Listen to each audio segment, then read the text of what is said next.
السلام علیکم ورحمۃ اللہ وبرکاتہ لک الحمد یا اللہ الصلاۃ والسلام علیک یا رسول اللہ الصلاۃ والسلام علیک یا حبیب اللہ صلی اللہ تعالی علیہ وسلم۔ دوستو میں محمد اسماعیل حسین نوری اور آپ دیکھ رہے ہیں ہمارا چینل شریعت مطہرہ کا حکم اور کیوں۔ دوستو جس طریقے سے لوگوں کا سوال آتا ہے اسی طریقے سے اس کے حساب سے جواب دیا جاتا ہے۔ آپ بھی اگر سوال کرنا چاہیں تو انشاءاللہ تعالی آپ کو بھی جواب دیا جائے گا۔ آج کا سوال ابھی فجر کی نماز کے بعد کچھ لوگوں نے سوال کیا، کچھ بچوں نے سوال کیا ہے۔ آج عید کا دن ہے تو سوال یہ ہے کہ عورتوں کو عید کی نماز پڑھنا جائز ہے یا ناجائز ہے؟ عورتیں عید کی نماز پڑھ سکتی ہیں یا نہیں پڑھ سکتی ہیں؟ تو دوستو اس کا جواب یہ ہے کہ فتویٰ عالمگیری جلد اول پیج نمبر 74 پر ہے کہ غلاموں، عورتوں، مسافروں اور مریضوں پر نماز جمعہ واجب نہیں ہے۔ اور پھر اسی کتاب یعنی فتویٰ عالمگیری پیج نمبر 77 پر ہے کہ جن لوگوں پر نماز جمعہ واجب ہے انہی لوگوں پر نماز عید بھی واجب ہے۔ جن لوگوں پر نماز جمعہ واجب نہیں ان لوگوں پر نماز عید بھی واجب نہیں۔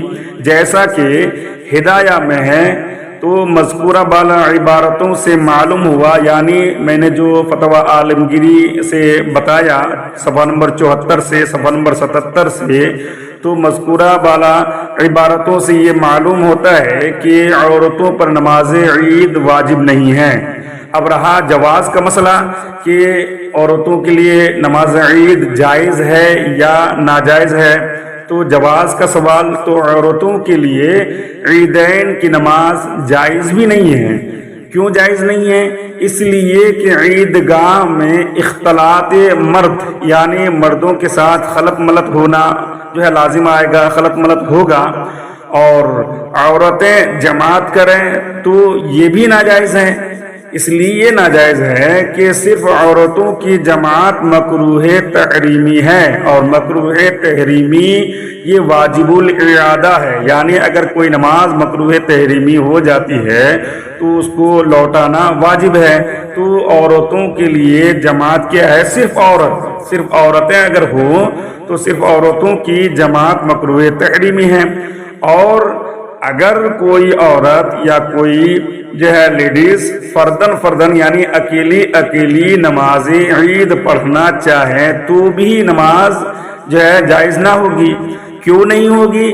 اس لیے کہ عیدین کی نماز کے لیے جماعت شرط ہے۔ تو جب جماعت شرط ہے تو تنہا نماز پڑھنے سے نماز نہیں ہوگی، جائز نہیں ہے، کیونکہ عید کے لیے نماز جماعت شرط ہے۔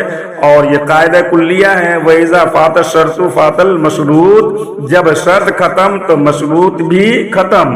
جب جماعت نہیں ہے، جماعت ان کے لیے نہیں ہے یا جماعت سے نہیں پڑھے گی تو ان کی شرط جو عید کی شرط ہے جماعت کا وہ شرط ختم ہو گئی۔ جب شرط ختم ہو گئی تو مشروط جو عید کی نماز ہے وہ بھی اس سے ختم ہو جائے گی۔ واللہ اعلم بالصواب۔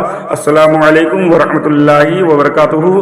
فتویٰ فیض الرسول جلد اول پیج نمبر 426۔ السلام علیکم ورحمۃ اللہ۔